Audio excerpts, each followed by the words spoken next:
भाजी नाही आणली तू? अरे गया था तर 10 बार याद दिलाया था ना. काही आठवण राहत नाही तुला. बाई चुकी झाली बाई. चुकी झाली.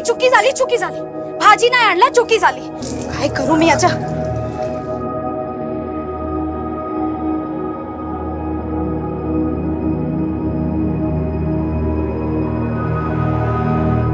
पापा, इसमें क्या है?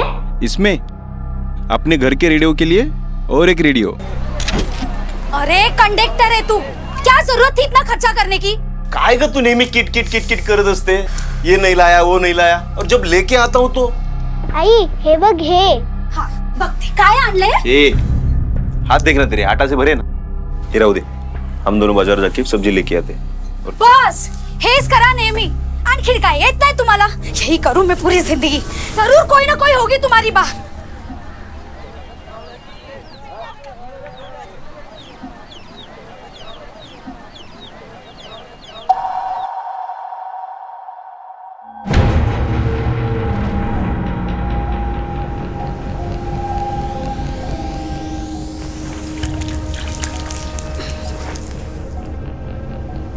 बघते काय आणले. चालू कैसे करूं इसे?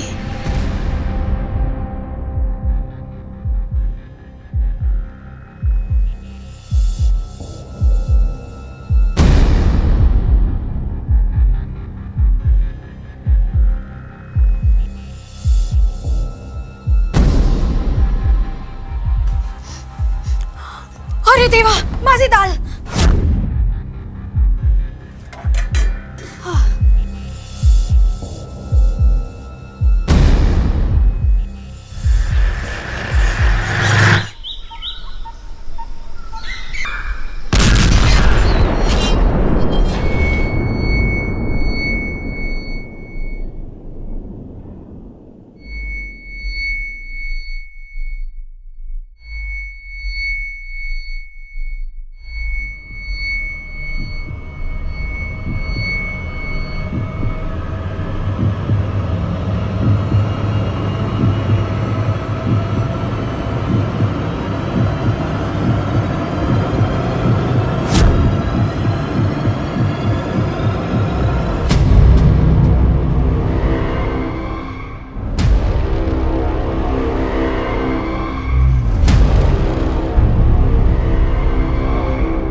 सर, मरने वाली औरत का नाम सरिता है.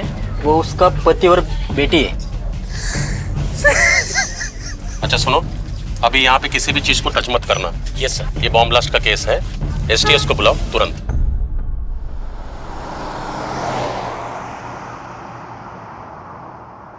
नमस्कार, मैं हूं इंस्पेक्टर सुहास तालेकर.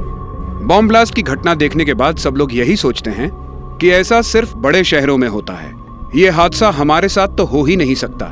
लेकिन सतारा जैसे छोटे शहर के गणेश नगर में रहने वाले मध्यम वर्गीय परिवार की एक महिला बॉम्ब ब्लास्ट का शिकार बन गई. बॉम्ब ब्लास्ट के केस पुलिस की एसटीएस टीम इन्वेस्टिगेट करती है और उस टाइम मैं पुलिस की एसटीएस टीम में था. 3 सालों में करीबन 2 दर्जन से ज्यादा बम धमाकों के केस इन्वेस्टिगेट कर चुका था, लेकिन ये केस सबसे अलग था. मेरे 5 साल के एसटीएस के कार्यकाल के दौरान ऐसा केस पहली और आखिरी बार आया था. कमरे की हालत देख के लग रहा है कि 250 से 300 ग्राम एक्सप्लोसिव का इस्तेमाल किया गया होगा. ब्लास्ट मीडियम इंटेंसिटी का रहा है. 50 स्क्वायर फीट का एरिया कवर हुआ है. 6-7 लोग मारे जा सकते थे. जी सर. सर, यहाँ मोबाइल और रेडियो के कुछ टुकड़े मिले हैं. मोबाइल के टुकड़ों में डायनामाइट लगा है. मीडियम इंटेंसिटी का डायनामाइट रहा होगा.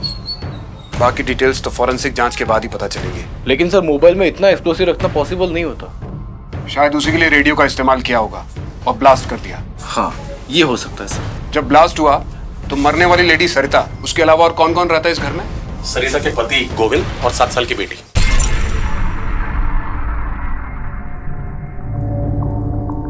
गोविंद, बॉम्ब कहां से आया तेरे घर में? बॉम्ब? मैं नहीं जानता सर. नहीं बता, मैं बताता हूं. शुरुआती जांच से हमारा अंदाजा है कि बॉम्ब रेडियो में था। रेडियो? लेकिन हमारे घर में तो कोई रेडियो है ही नहीं। तुझे क्या लगता है कि बॉम्ब से रेडियो के टुकड़े टुकड़े हो जाएंगे और हमें पता ही नहीं चलेगा कि घर में रेडियो भी था? हाँ, याद आया साहब, वो रेडियो ही तो लाया था मैं उस दिन।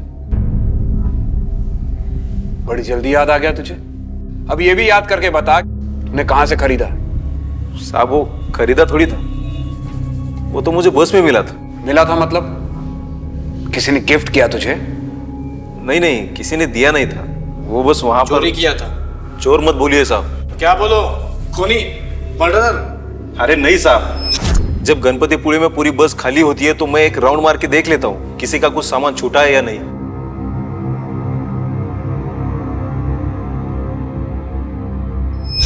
वो लाल बैग कोई भूल गया था। तो इसका मतलब यह है कि अगर कोई किसी का सामान वहां पे गलती से भूल जाए तो तुम अपने घर लेके जाओगे?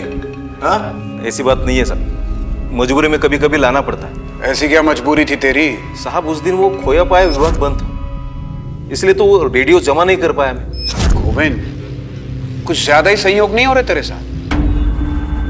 पहले तुझे रेडियो मिला, फिर खोया पाया विभाग बंद मिला, और फिर तू उस रेडियो को अपने साथ घर लेकर गया, और जैसे ही अपनी बेटी के साथ घर से बाहर निकला उसमें ब्लास्ट हो गया। साहब उस ब्लास्ट में मेरी बीवी मरी है, और आप है कि मुझ पर शक कर रहे, वो भी बिना किसी सबूत के। मरी है कि मारी गई है, और जब सबूत मिलेगा तो शक नहीं करेंगे, सीधा चार्जशीट फाइल करके मर्डर का केस बना देंगे, उसके बाद उम्र कैद या फिर फांसी। साहब आप बार बार मुझे ही क्यों धमका रहे हैं? मैंने कुछ किया ही नहीं है। अगर आपको झूठ लगता है तो वो साफ सफाई करने वाले जनक से बात कीजिए, उसी के सामने वो रेडियो वाला बैग उठाया था मैंने। अच्छा मुकुंद, गोविंद के बयान को वेरीफाई करवाओ सफाई कामगार से, और पता करो कि बॉम्ब ब्लास्ट में एक्सप्लोसिव कहां से अरेंज किया गया था। इंटेलिजेंस एजेंसी से पता करवाओ कि कोई स्लीपर सेल एक्टिव हुआ है क्या। बस नंबर MH123548 सतारा से गणपतिपुले आई थी। जी सर। उस बस से गोविंद को कुछ लाल बैग मिला था। हाँ साहब, गोविंद को सीट के नीचे से एक लाल बैग मिला था। उस बैग में कुछ था क्या? नहीं माहित साहब, मैं तो अंदर नहीं देखा क्या था, लेकिन बैग में एक फोन था, ये देखा, वो बैग से गिरा था इसलिए। नमस्कार बाबू। हाँ नमस्कार। सर आपका शक बिल्कुल सही निकला। बम इस रेडियो में ही फिट किया गया था।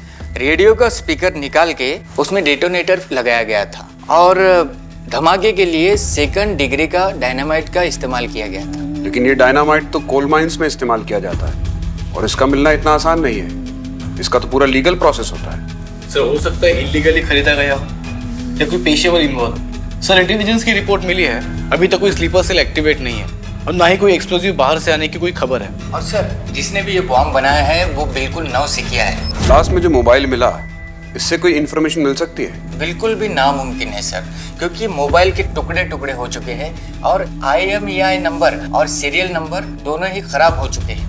पर ये जो मोबाइल के टुकड़े मिले हैं, इससे हो सकता है कि बॉम्ब के सर्किट को पूरा करने के लिए यूज किया गया हो। दूसरे फोन से रिंग किया और सर्किट पूरा हुआ।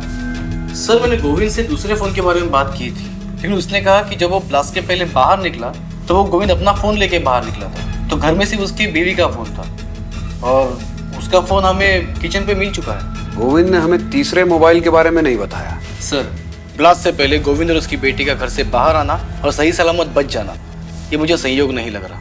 हो ना हो गोविंद तीसरे फोन की बात हमसे सदमे में छुपा रहा है, या सच में, ये समझ में नहीं आता। मुकुंद जी सर। गोविंद के घर के आसपास जाके पता करो कि गोविंद की लाइफ में क्या चल रहा था, वो किन किन लोगों के साथ उठता बैठता था, कौन कौन उसके घर आते थे, और उसकी पत्नी के साथ उसका कैसा रिश्ता था, सब कुछ। जी सर। सब पड़ोसन हो तो सब कुछ पता ही होगा ना, इसीलिए तो आपसे पूछताछ कर रहे हैं। वैसे कौन कौन आता था गोविंद के घर पर? सब आसपास के लोगों का आना जाना था। और पति पत्नी में रिश्ता कैसा था? अब क्या बोलूं साहब, अब घर की औरत का अपने मर्द पर एक बार शक हो जाए तो वो सब बढ़ास गुस्से में ही निकालेगी ना। शक किस बात के लिए? लेडीज कपड़े का बैग मिला था सरिता को।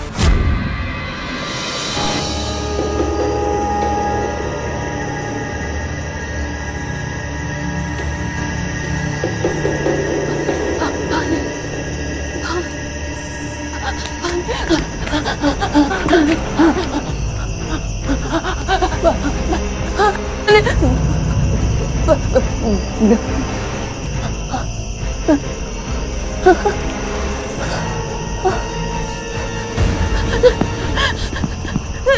बनाऊंगी मैं वापस बम।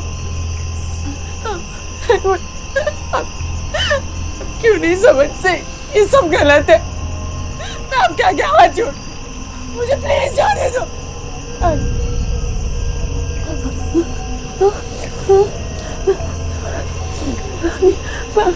पानी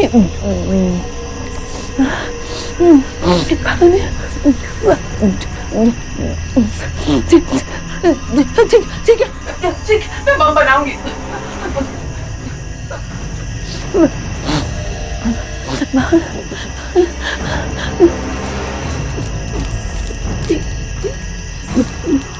मैं बम बना दूंगी तो आप मुझे छोड़ दोगे ना? मुझे जाने दोगे प्लीज प्लीज?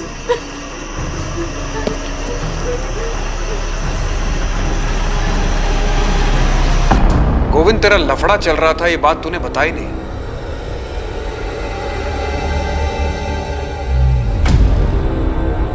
लफड़ा? कौन सा लफड़ा? दूसरी औरत का लफड़ा। फिर उस लफड़े के बारे में तेरी बीवी को पता चल गया। तेरी बीवी ने किचकिच चालू कर दी और उस किचकिच को शांत करने के लिए बम का धमाका। बोल, बराबर बोला कि नहीं? अरे नहीं साहब, बताइए ये बात आपको किसने बताई? मेरा कोई लफड़ा नहीं था। था नहीं है? अरे नहीं है साहब। अच्छा चलो, था भी तो फिर क्या उसे मार देता मैं?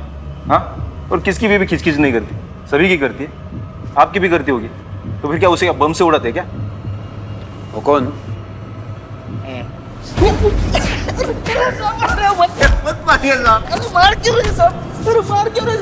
बैग में मोबाइल था, ये बात क्यों छुपाई तूने? अरे साहब बता दो। अरे साहब, उस मोबाइल से ब्लास्ट नहीं हो सकता, उसमें बैटरी नहीं थी।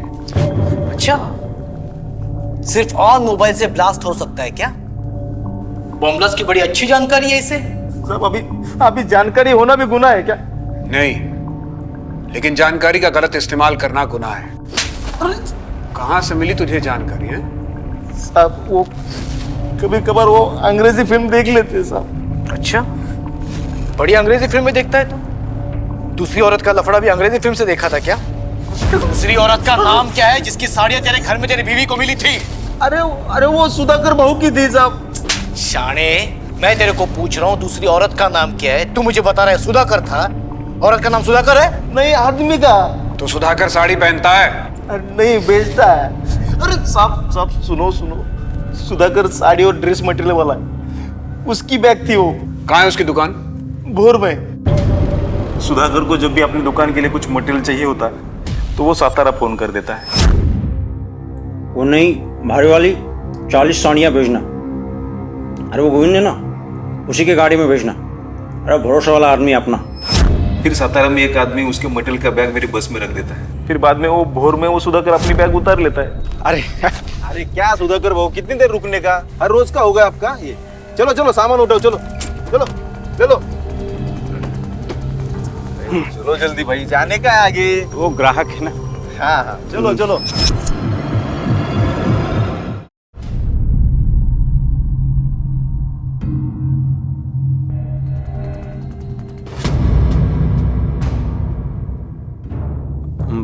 कॉन्डम खरीद रहा था साहब मैं। सातारा में एक ब्लास्ट हुआ है, सरिता नाम की एक औरत मारी गई है। उसी सिलसिले में पूछताछ करनी है। चल साहब, मेरी तो दुकान है। तू चल बताता हूँ मैं तेरे को। या साहब, ही माझी दुकान। आपको लगता है मेरे जैसी दुकानदारी करने वाला आदमी बॉम्ब ब्लास्ट करेगा? हमने तुमको बोला कि तुमने ब्लास्ट किया? नहीं, वो कोई बात कर रहा। जो पूछ रहे हो उसका जवाब दो। बस नंबर MH3458 से तुम्हारा सामान आता है क्या सातारा से?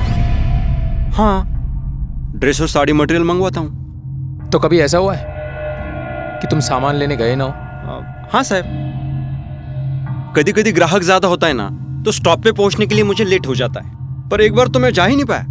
लेकिन वो गोविंद कंडक्टर है ना, वो अपने घर ले गया था मेरी बैग। अगले दिन उसने वापस कर दिया साहब। ठीक है, अभी यहाँ से जाना मत, और कभी पुलिस स्टेशन बुलाए तो इंक्वायरी के लिए आ जाना। ठीक है साहब। सर, हमने गोविंद की कॉल डिटेल्स निकाल के चेक की, उसमें से उसका कोई अफेयर का एंगल सामने नहीं आया। हो सकता है गोविंद का जिससे अफेयर हो वो उससे फोन पे बात ही ना करता हो, उसके आसपास की कोई औरत हो, या ये भी हो सकता है कि गोविंद ने कोई दूसरा नंबर ले रखा हो। और सर भोर पुलिस ने पता लगाया है सुधाकर सारे वाले का सामान गोविंद के बस से ही आता है। एक दो बार गोविंद उसका बैग अपने साथ घर लेके गया था। मुकुंद, हो सकता है कि गोविंद बड़ा चालाक हो और अपने अफेयर के लिए उसने बॉम्ब से बीवी को मार दिया, या ये भी हो सकता है कि गोविंद जो कुछ कह रहा है वही सच हो, उसे वो बॉम्ब बस में मिला। बॉम्ब बस की किसी सवारी को मारने के लिए प्लांट किया गया था, लेकिन बॉम्ब बस में ब्लास्ट नहीं हुआ और वो बॉम्ब को उठाकर अपने साथ अपने घर ले आया। हो सकता है सर। और अगर हमारा दूसरा वाला अंदाज सही है तो ऐसा भी हो सकता है कि बस की जिस सवारी को मारने की कोशिश पहले की गई थी उसे दोबारा मारने की कोशिश हो जाए। इसीलिए हमें जल्द से जल्द सच का पता लगाना होगा। एक काम करो, तुम गोविंद, क्योंकि दूसरे एंगल की जांच पड़ताल के लिए हमें उसकी मदद चाहिए। जी सर।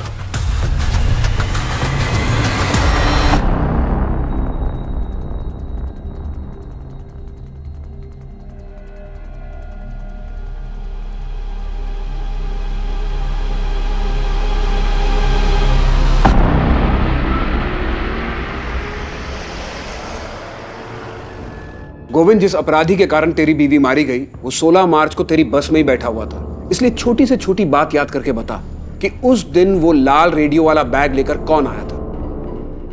ये तेरी टिकट्स की डिटेल्स है, इन्हें देख के याद कर।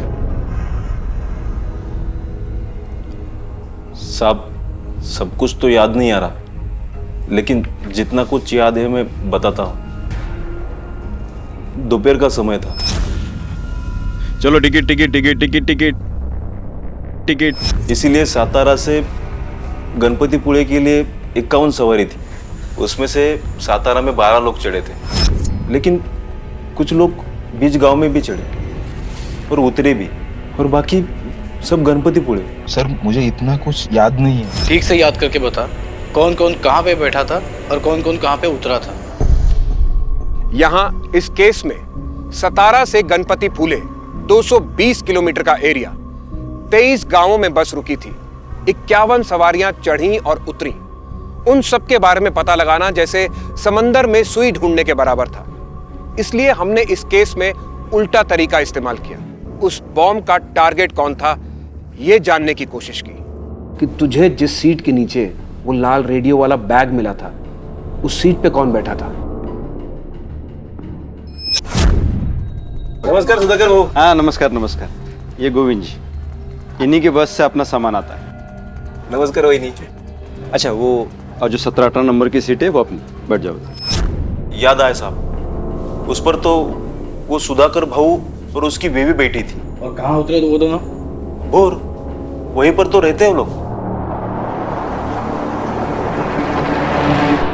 लता, ए लता, ये ना लवकर, किती वेळ लावतेस? आले चल लवकर. लता, लता, आले किती घाई आहे क्या तुम्ही पण नाही घ्या.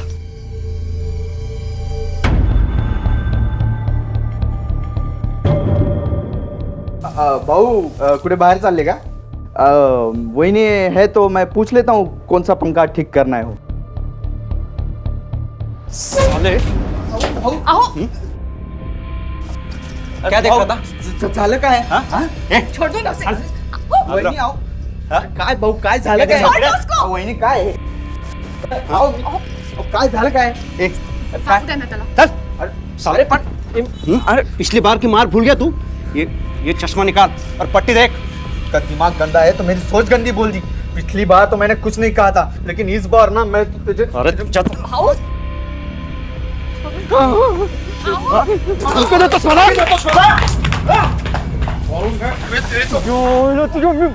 मुझे मारेगा? मैं मार दूंगा, सच्ची बोल रहा हूँ, मार दूंगा. लगड़ मार दो, मार दो. छोड़ दो उसे. लेके जाओ इसको, तो उसकी दूसरी आंख में फूट जाएगी. छोड़ो उसे, जाने दो.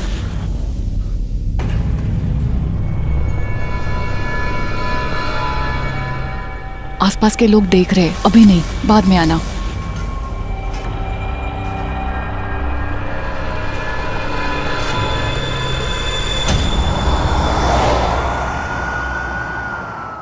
मैं एसटीएस से पीआई सुहास और ये पीएसआई मुकुंद। सतारा में जो बॉम्ब ब्लास्ट हुआ है हम उसकी इन्वेस्टिगेशन कर रहे हैं। आपके आने की खबर मैं पहले ही मिल चुकी थी। बताइए हम आपकी क्या मदद कर सकते हैं? हमें एक लोकल पीएसआई चाहिए जो इस केस की इन्वेस्टिगेशन में हमारी मदद कर सके, और एक कैबिन। हमारा शक है कि सतारा में जो ब्लास्ट हुआ है उसके तार यहाँ भोर से जुड़े हुए हैं। जब तक ये केस सॉल्व नहीं हो जाता हमें अपना बेस यही बनाना होगा। ये पीएसआई तावड़े है, अब से आपके साथ में ही रहेगी, और बगल में एक कैबिन है जिसे आप यूज कर सकते हैं। Thank you. तावड़े सर, हमें सुधाकर शिर्के से मिलना है अभी। सर, पूछताछ के सिलसिले में हम सुधाकर के पास इसके पहले भी गए थे। मैं पता करता हूँ वो कहाँ है। हाँ बोलिए, कौन से कलर की साड़ी दिखाऊं? ये डिफेक्टिव साड़ी है, मुझे नहीं चाहिए, मुझे मेरे पैसे दे दो। बोर्ड पायला का बेचा हुआ माल वापस नहीं मिलेगा। ये लो, सुबह सुबह धंधे की खोटी मत करो। चलो ये लो। अरे ऐसा कैसे बात कर रहे आप? मला काही माहित नाही, माझे पैसे परत द्या। नाही ऐकलं नाही का? पैसे परत नहीं देणार? हाँ, एक तो माल ले जाते हो, यूज करते हो, डिफेक्टिव कहकर पैसे मांगने आते हो। चलो निकलो। ठीक आहे तुझी साडी आणि तुझे पैसे पण तुझ्या जवळच ठेव। भिकारी कुठला? ए भिकारी तू अशील काय बोलते सकाळ सकाळी डोकं? मैं पीआई सुहास एसटीएस से। अब क्या हुआ साहब? तुम 16 मार्च को सतारा से बस में बैठकर भोर आए थे। हाँ। तुम्हारी सीट नंबर क्या थी, कुछ याद है तुम्हें? साहब मेरी परमानेंट सीट है, 17 नंबर लकी में, उसी पे बैठा था। तुम्हारी लकी सीट के नीचे बॉम्ब रखा गया था। बॉम्ब? हाँ, और हमेशा क्या कि वो बॉम्ब तुम्हें मारने के लिए रखा गया था, और बस कंडक्टर गोविंद की पत्नी सरिता मारी गई। अरे देवा, गोविंद की बीबी के साथ तो बहुत बुरा हुआ। साहब मुझे कौन मारना चाहेगा? यही हम पता लगाने की कोशिश कर रहे हैं कि ऐसा कौन कर सकता है। 16 मार्च को तुम सतारा से भोर आने वाले थे, ये बात किस किस को पता थी? घर के पास वाले और दुकान के पास वाले, इन्हीं को पता थी। पब्लिक अनाउंसमेंट करके निकलते हो क्या? एक चीज अच्छे से ध्यान रख के मुझे बताना, उस दिन कोई जान पहचान वाला बस में लाल बैग लेके चढ़ा था क्या? मैंने ध्यान नहीं दिया साहब। सुधाकर, तुम्हारी जान खतरे में है, इसलिए हमसे कोई बात मत छिपाना। 4 महीने पहले मारपीट वाला केस, हमें शिंदे की बीवी के साथ उसकी दुकान में बदतमीजी करने की कोशिश। साहब आप मुझे बचाने की कोशिश कर रहे हो या जेल भेजने की? तेरे दुश्मनों की लिस्ट बनाने की कोशिश कर रहे हैं जो तुझे जान से मार सकते हैं। साहब ये अमय जो है ना, वो बहुत खतरनाक है।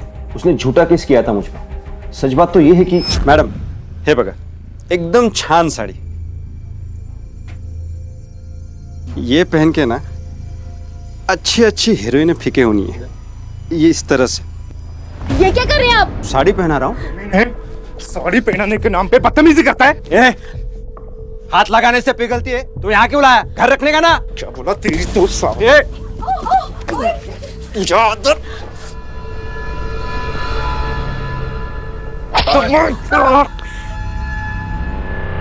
काय झालं? अरे माणूस आहेस की शैतान आहेस? साहब अभी दुकान में साड़ी बीड़ी पहनाते वक्त इधर उधर थोड़ा बहुत हाथ तो लग ही जाता है। इतनी सी बात पर उसने एफआईआर कर दिया, तो क्या करूं अब?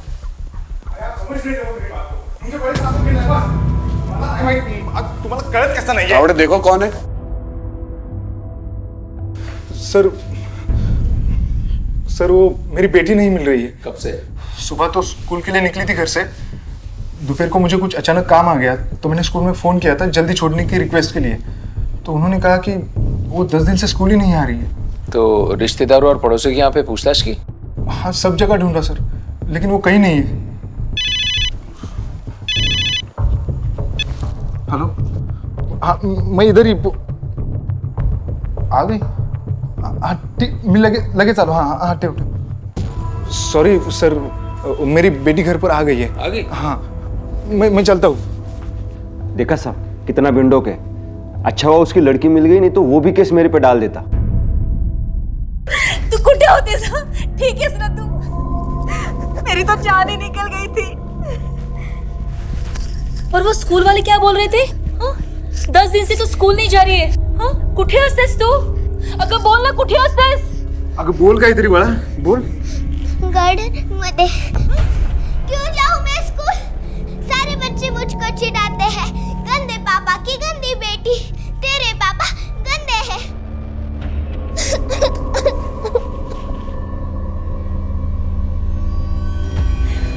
बोली उन्होंने कोई गंदा काम नहीं किया।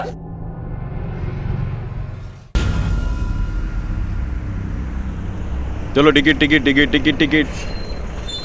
अरे अमय दादा, वो जले पे लगाने के लिए दवाई बोला था ना? 3-4 दिन लगातार लगाना, आराम पड़ेगा।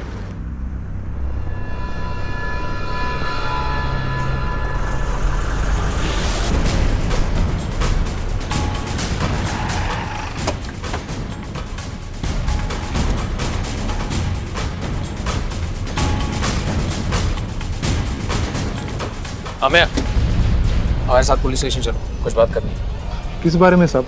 मतलब मेरी बेटी तो मिल गई। तुमसे कुछ और पूछताछ करनी है। चलो।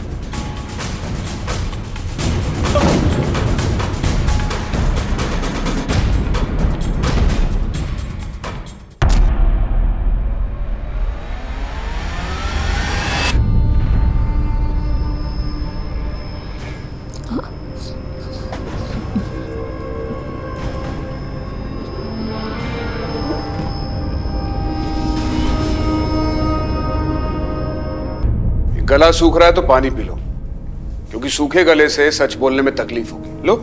सर, आप क्या कहना चाहते हो मैं समझ नहीं पा रहा हूँ सर। शायद न्यूज़पेपर में पढ़ा हो, सतारा में एक बॉम्ब ब्लास्ट हुआ है।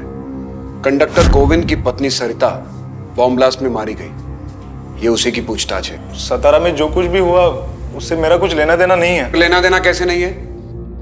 तेरी दुकान के आसपास के लोगों ने बताया कि तू हर शनिवार को सतारा दवाइयां लेने जाता है और फिर गोविंद की बस से वापस लौटता है। 16 मार्च को भी गया होगा, उस दिन भी शनिवार था। नहीं, उस दिन मेरी बेटी की तबीयत खराब थी तो मैं घर पर ही था। सुधाकर उस बस से जाने वाला था, इस बात को जानता था तू? नहीं, पर सुधाकर का नाम क्यों ले रहे आप सर? क्योंकि हमें शक है कि वो बॉम्ब सुधाकर को मारने के लिए रखा गया था, और जो इंसान सुधाकर से नफरत करता हो वही इंसान उसे मारने की कोशिश करेगा। हाँ सर, मैं सुधाकर से नफरत करता हूँ क्योंकि उसके जैसा झूठा मक्कार इंसान मैंने नहीं देखा है सर। सुधाकर ने तेरी बीवी के साथ बदतमीजी की तो तूने उसके खिलाफ FIR कर दी, फिर तूने उसकी बीवी के साथ। नहीं नहीं नहीं सर, सब झूठ है सर। ये उस कमीने ने मुझे फंसाया है। मैंने उसके खिलाफ पुलिस में कंप्लेंट भी की थी।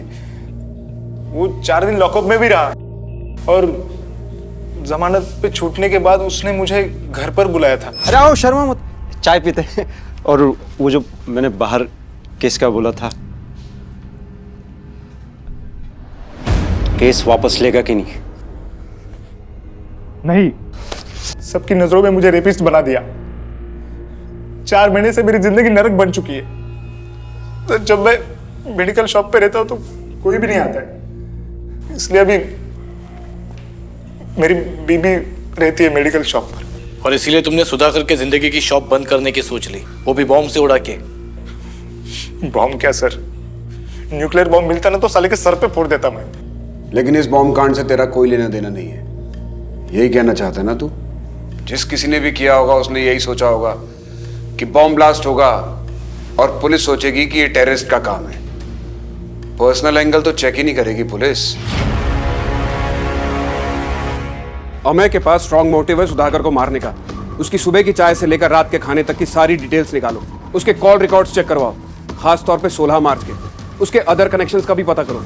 और एक्सप्लोसिव बेचने वाले डीलर से पता चला कि एक्सप्लोसिव किसने खरीदा? हाँ सर, एक्सप्लोसिव सप्लाई करने वाले डीलर से पता चला है कि गणपतिपुरे साइड तो कोई कोल माइन नहीं है, लेकिन हाँ, कुछ मछुआरे इलीगली डायनामाइट लेकर जाते हैं समंदर में धमाके करके मछलियां पकड़ने। गोविंद की पत्नी जिस ब्लास्ट में मारी गई, उस ब्लास्ट में इस्तेमाल किए गए डायनामाइट की सप्लाई किसने की थी, ये पता लगाना बहुत जरूरी है। एक बार डायनामाइट सप्लाई करने वाले का पता चल गया तो ये भी पता चल जाएगा कि डायनामाइट की सप्लाई लीक किसने थी। मछुआरों की बस्ती में भी किसी को भेजो और पता करवाओ, शायद वहां कोई ऐसा कांटा मिल जाए जो हमारी मछली को फंसा सके। सर, मछुआरों की बस्ती में हमने अपने खबरियों को ऑलरेडी एक्टिवेट कर दिया है।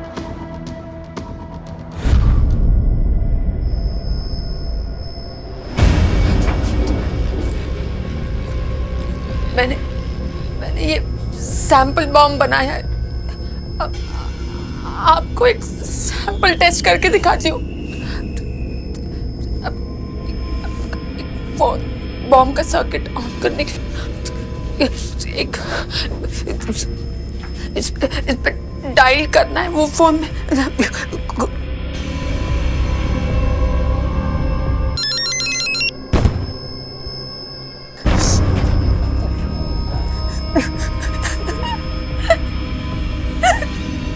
देखा, मैंने बना दिया। अभी बड़ा बड़ा बॉम्ब बनाने के लिए आप एक किलो डायनामाइट लेके आइए तो मैं बड़ा बॉम्ब भी बना दूंगी।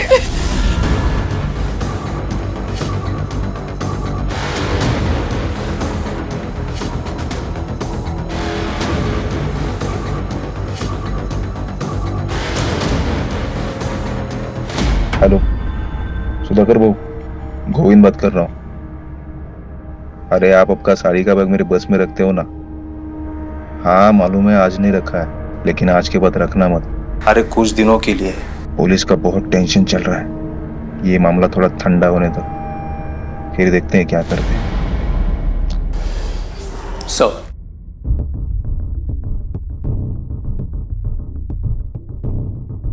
सर मशवरा कॉलोनी में फिलहाल कोई मुंह नहीं खोल रहा है। सुधाकर के पड़ोसियों से क्या पता चला?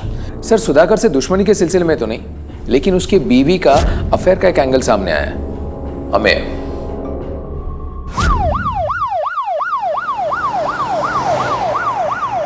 देखिए, हमसे कुछ भी मत छुपाइए। हमारे पास गवाह है जिन्होंने हमें को आपके घर पे आते जाते देखा है। जो भी सच है बता दीजिए। हाँ ये सच बात है कि भाई मुझे मिलने आता था, लेकिन हम दोनों के बीच ऐसा कुछ भी नहीं है। देखो अब नहीं, बाद में आना, आसपास के लोग देख रहे हैं। देखो, तुम्हारे पति ने मुझे झूठे केस में फंसाया है, ये तुम भी जानती हो। कोर्ट में सब सच बोलना प्लीज। इन सब का असर मेरी बेटी पर भी हो रहा है। दया कर, मेरी हालत को समझने की कोशिश करो। हाँ साहब, ये बात सच है कि मैंने अमय को झूठे केस में फंसाया, लेकिन आप लोगों ने ये कैसे मान लिया कि मेरी वाइफ का किसी और के साथ चक्कर हो सकता है? साहब देखिए वो कितनी डरी हुई है, कुछ बोल नहीं पा रही है। चाहिए पता कीजिए साहब।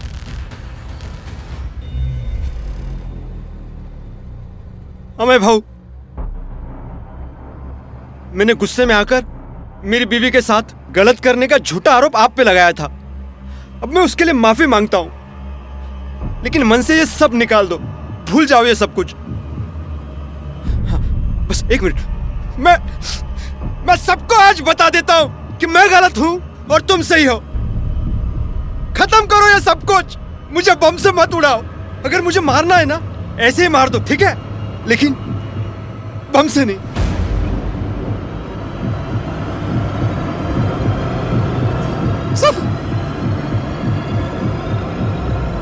तुम उसके बीवी को मिलने ही क्यों जाते थे? वो पागल दोबारा पुलिस में कंप्लेन कर देता तो?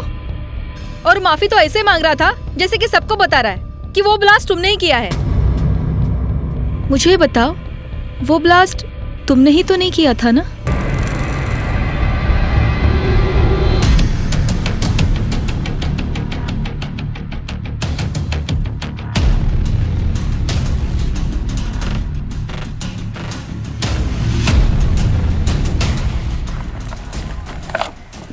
एक किलो है।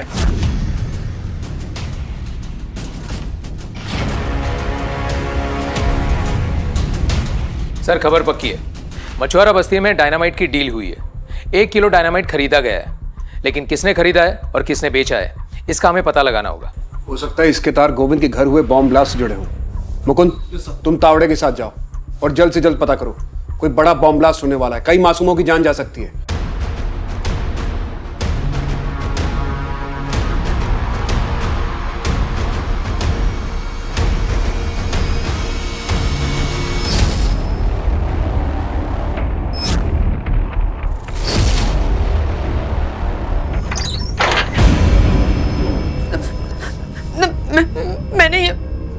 मैंने ही बना दिया।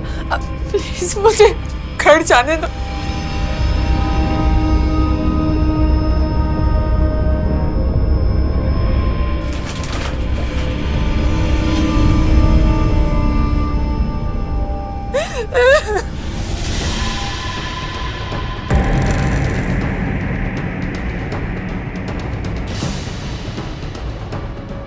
ओ भाऊ, ओ भाऊ, चल बाबू।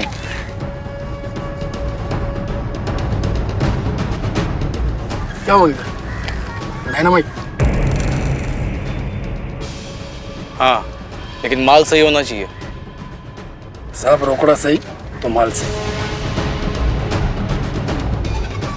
चल।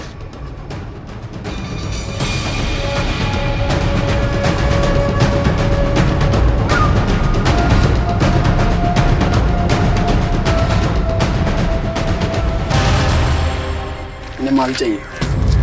ले क्या? यहाँ क्यों लेके आया इनको? अरे 50 के 50,000 दे रहे। कितना चाहिए? 1 किलो टाइप 1 वाला डायनामाइट मिलेगा? हाँ मिलेगा, पहले पैसा देखो। पैसा? चल दिखा दो।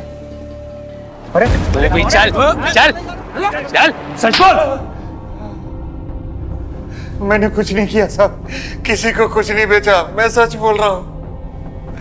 पहली बार बेचने की कोशिश की थी। सर, इसके साथी ने सब कुछ कबूल किया है और जिसको माल बेचा था उसका नाम भी बता दिया।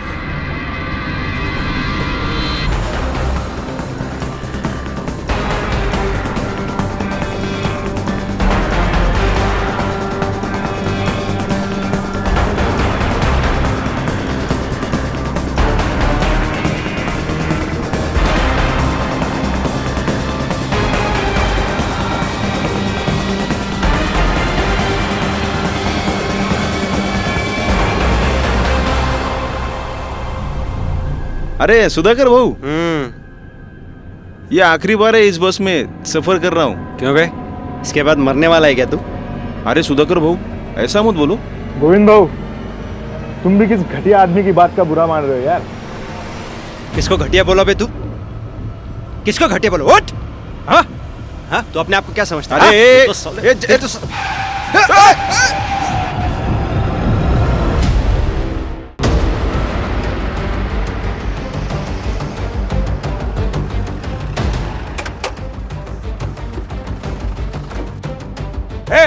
बस खाली करो, जल्दी चलो। चल चल चल दे, चल दे, क्विक, जल्दी जाओ, उधर जाके खड़े हो जाओ।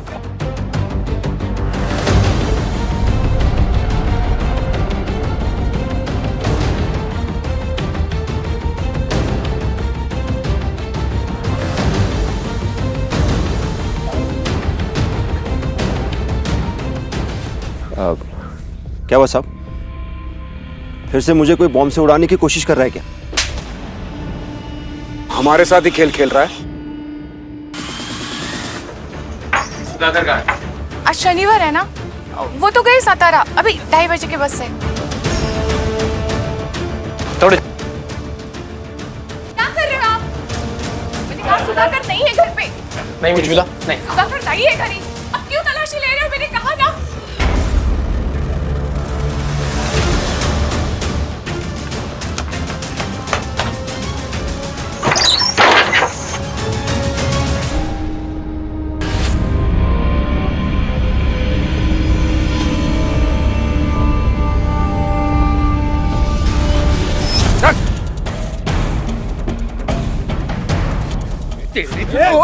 मोबाइल ले। क्यों मार रहे हो आप? चल। क्यों मारा? सुरभि तेरी ममेरी बहन इंजीनियरिंग कर रही थी, उसको घर में कैद करके मजबूर किया बॉम्ब बनाने के लिए तूने। बता दे, तो कोई गलत फहमी हो रही है साहब। अरे चल अंदर बैठ। बैठ अंदर। बात सुनो साहब, मेरी बात तो सुनो, मैंने कुछ नहीं किया है। वो कौन? तुम यहीं रुको और बॉम्ब डिफ्यूज होते ही मुझे इन्फॉर्म करना। Yes sir. साहब, आप मेरा कुछ नहीं कर सकते, कुछ साबित नहीं कर सकते। तेरे गुनाह साबित करने के लिए सबूत हैं हमारे पास। तावड़े,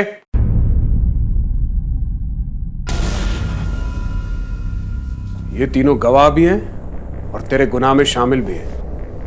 अब बोल, साबित करने को क्या बचा? अब मैं तुझे बताता हूं तूने क्या किया। तुझे पता था कि अमय हर शनिवार को बस में जाता है, इसलिए तूने उसे मारने के लिए बस में बॉम्ब प्लांट किया और बॉम्ब बनाने के लिए नंदू से एक्सप्लोजिव खरीदा।